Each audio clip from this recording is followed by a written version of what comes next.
যদি তোমরা নর্থ বেঙ্গল ঘুরে ঘুরে বোর হয়ে গিয়ে থাকো অথবা অল্প খরচে একটু বিদেশ ঘুরতে চাও তাহলে এই ভিডিওটা তোমার জন্য।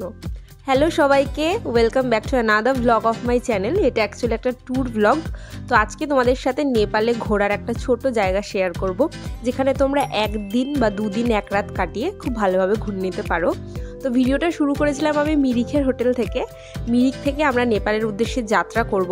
তো মিরিক থেকে আমরা আমাদের গাড়ি নিয়ে নিয়েছিলাম, আর সেটা গোপালধারা হয়ে যাবে, গোপালধারা টি গার্ডেন। তো সেই জন্য আমরা গোপালধারায় নেমে কিছু চা কিনে নিলাম, কারণ এখানে দুর্দান্ত চা পাওয়া যায়।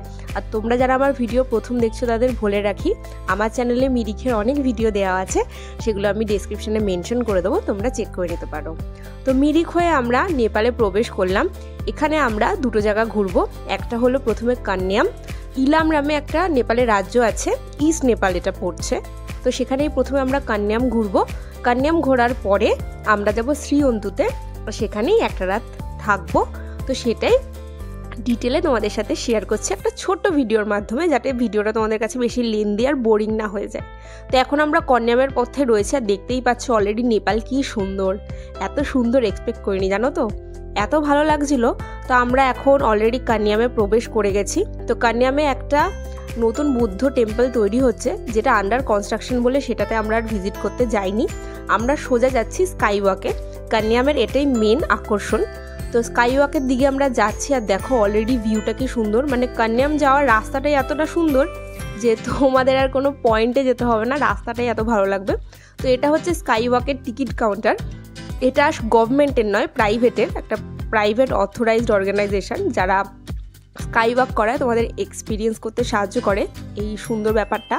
তো এখানে তোমাদের একটা কুপন বা টিকিট কেটে নিতে হবে, যেখানে কত টাকা লাগবে কি লাগবে সব ডিটেলস দেওয়া আছে। নেপালি কারেন্সি আর ইন্ডিয়ান কারেন্সি কিন্তু আলাদা, নেপাল ঘুরতে গেলে এটা একটু খেয়াল করে নিও। আমাদের এখানের টাকার থেকে নেপালের টাকার মান কম, সেটা একটু তোমাদের জেনে নিতে হবে।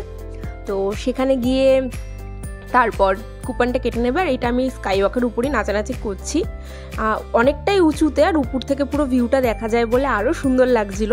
আর এখানে না একটা দোলনার ব্যবস্থা আছে, আমি পাতি কথায় দোলনাই বললাম। তো স্কাইওয়াকটা প্রথমে ঘুরে নিচ্ছি, এখান থেকে চারিদিকের অপূর্ব ভিউ।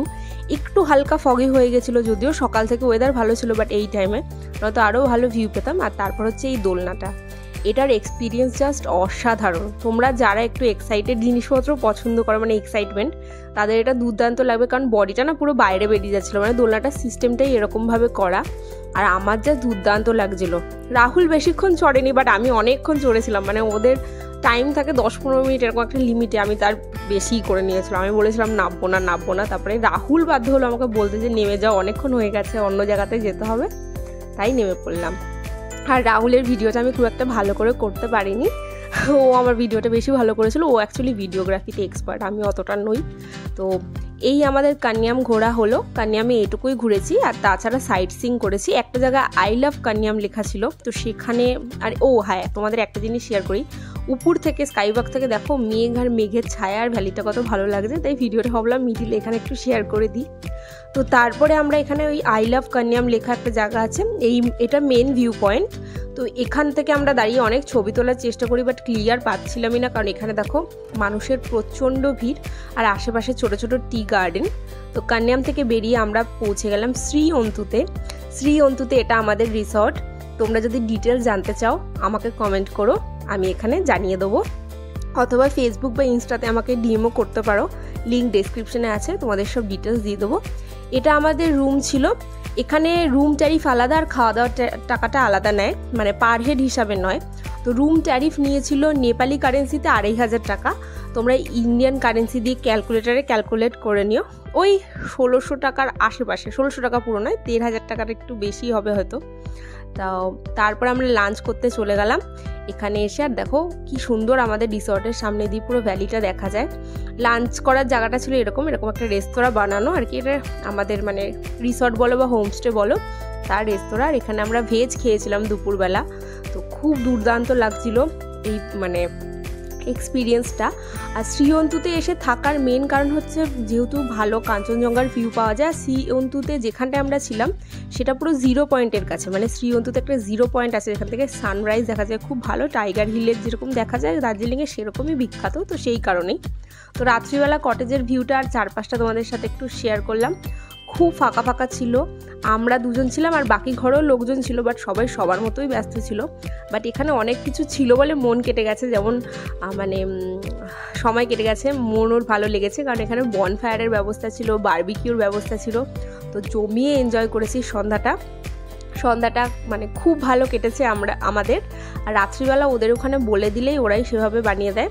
আর তোমাদেরকে বলে রাখি, এই যে খাওয়া দাওয়াগুলো করছি এগুলোর টাকা কিন্তু আলাদা, এগুলো প্রত্যেকটা জিনিসের আমাদের আলাদা আলাদা করে মানে দাম দিতে হয়েছিল। মানে ডিনার বলো, লাঞ্চ বলো, চা, বিকালে স্ন্যাক্স, বারবিকিউ সেগুলো তোমরা যতটা পরিমাণে নেবে ততটা পরিমাণে দাম দিতে হবে। আর এই যে পরদিন সকালবেলা আমরা চলে গেছিলাম 0 পয়েন্টে, শ্রীঅন্তু 0 পয়েন্ট। মানে ভাবতে পারবে না, আমরা যখন শ্রীঅন্তুতে রাতে ছিলাম মনে হচ্ছিল যে একদম লোকজন নেই, বাট দেখো এখানে কত লোক। মানে যদি রাতে জানতাম না এত লোক আছে আশেপাশের হোমস্টেগুলোতে গিয়ে হয়তো গল্প জুড়ে দিতাম। তো তারপর সকাল সকাল ব্রেকফাস্ট করে আমরা হোমস্টে থেকে চেক আউট করে বেরিয়ে পড়লাম। শ্রীঅন্তুতে একটা সুন্দর লেক আছে, সেটাকে দেখবো বলে। তো লেক দেখার রাস্তাটাও মানে লেকে যাওয়ার রাস্তাটাও ছিল অপূর্ব সুন্দর। তো এখানে এসে লেক তো দেখলামই, তাছাড়া কিছু আশেপাশের লোকজনের সাথে কথা বললাম, এতগুলো সুন্দর সুন্দর হাঁস দেখলাম, ওরা খেতে চাইছিল, ওদেরকে খেতে দিয়েছিলাম। আর আশ্চর্য, এই লেকের পাশে এখানে না ঝালমুড়ি বিক্রি হচ্ছিল, আর ওরা বাঁধাকপি দিয়ে ঝালমুড়ি বানাচ্ছিল জানো, বাট খেতে পুরো আমাদের এখানকারই মতো হয়েছিল, এক্স্যাক্ট সেম টেস্ট। তো আজকে ভিডিওটা এখানেই শেষ করছি। ভিডিওটা যদি ভালো লেগে থাকে ভিডিওটাকে লাইক আর শেয়ার আর সাবস্ক্রাইব করো। আজকে আসি, টাটা।